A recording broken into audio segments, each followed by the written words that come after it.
Hey everyone, I'm back with another stencil layering tutorial using our new Postage Halloween stencils. We'll be using our Postage Party die cut, and there are 4 stencils in this collection. We use our new scallop numbering system. You can see the name of the stencil on the upper right hand portion, and you can see the number of scallops on each stencil to indicate which layer you're on. We also have brackets on each of the stencils, which are going to go inside these stitched boxes or panels of the Postage Party die cut.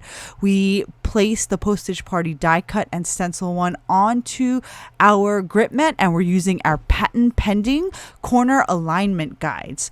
For this first layer, we're going to use our soft ash dye ink. We're going to blend the entire stencil with this light gray ink and our blending brush. But there's this little section here, that's a tree. So we're just going to blend a little bit of black in this panel right here with a mid-sized brush and our Caviar ink. We're going to take stencil 1 off and we're going to replace it with stencil 2. You can see the 2 scallops on the upper left corner. We just placed stencil 2 right inside the 2 corner guides that have stayed on our grip mat. We're going to blend the entire stencil number 2 with our Rouge ink, and we're just going to go in with a nice light touch.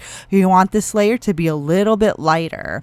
We're going to take stencil 2 off and we're going to replace that with stencil 3. However, there's this etched straight line right on stencil 3. Everything above that etched line is going to be dark pink. Everything below that line is going to be mid-tone gray. But we also have 2 scenes on this design, and so on this layer we are going to be adding a little bit of dark or navy blue into the scenery panel. So let's go in with raspberry ink above that etched line, and then I'm just going to take a paper towel and just wipe away some of the ink on the stencil.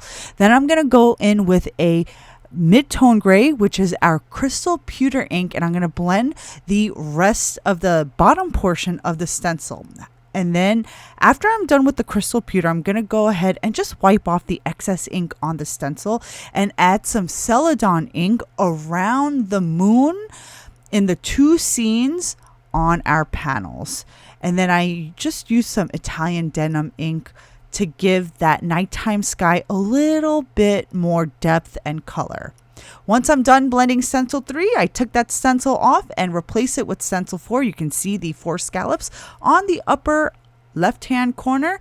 We just placed stencil 4 right in between the 2 corner guides that have stayed on our grip mat. This entire stencil is going to be blended with black ink. So I just used our Caviar ink, but any black ink will do.